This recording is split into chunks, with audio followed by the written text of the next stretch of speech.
নানা সংকট আর অব্যবস্থাপনার মধ্য দিয়ে চলছে দেশের অন্যতম মানসিক রোগীদের চিকিৎসা কেন্দ্র পাবনা মানসিক হাসপাতাল। দীর্ঘ 7 দশকের পুরনো এই হাসপাতালটি এখন নানা সীমাবদ্ধতার মধ্যেও কোনো মতে টিকে আছে। তবে ইতিমধ্যে আধুনিক মানের 1200 শয্যার নতুন হাসপাতাল নির্মাণের কাজ শুরু হয়েছে, যা নতুন আশার বার্তা দিচ্ছে। প্রতিনিধি রাজিউর রহমান রুমির তথ্যছবিতে মাসুম পারভেজের রিপোর্ট।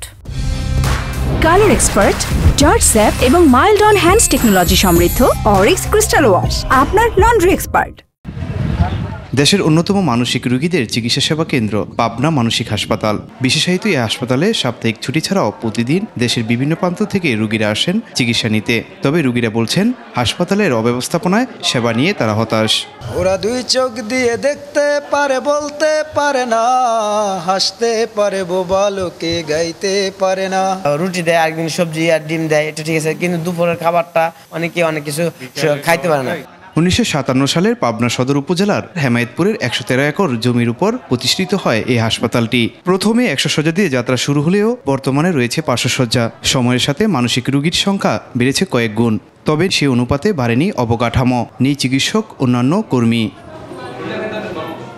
চিকিৎসক সংকটের পাশাপাশি রয়েছে যন্ত্রপাতির অভাব। বেলা 12টার মধ্যে না এলে সেবা থেকে বঞ্চিত হন রোগী, এমন অভিযোগও করেছেন স্বজনরা। আরও 1 মাস আগে আমি আসছিলাম এই রোগী নিয়ে, তো আগের চেয়ে রোগী সুস্থ, কিন্তু এখানে ব্যবস্থাপনা ভালো না। আর এখানে আসে যদি ভোগে নিতে হয়, সে খুব কষ্ট পায়। পুরনো ভবনের পাশাপাশি সংযোগ সড়কও বেহাল দশা। রোগী ও স্বজনদের জন্য নেই পর্যাপ্ত থাকার জায়গা। দালালদের হয়রানির শিকারও হতে হয় অনেক সময়। ওনারা ঠিকই টিকিট দিয়ে দিচ্ছে, কিন্তু টিকিটটা আরেকজন পকেটে চলে গেছে, অর্থাৎ মধ্যস্থকারী এখানে একজন আছে। একটা মানসিক রোগীকে দেখভাল করার জন্য শুধু ডাক্তারের হলেই হবে না, এখানে কিন্তু ফুল একটা সাপোর্ট সিস্টেম দরকার। তো ফুল সাপোর্ট সিস্টেমে অবশ্যই ঘাটতি আছে। হাসপাতালটি 1200 শয্যায় উন্নীত করে আধুনিকায়নের পরিকল্পনা নিয়েছেন সরকার।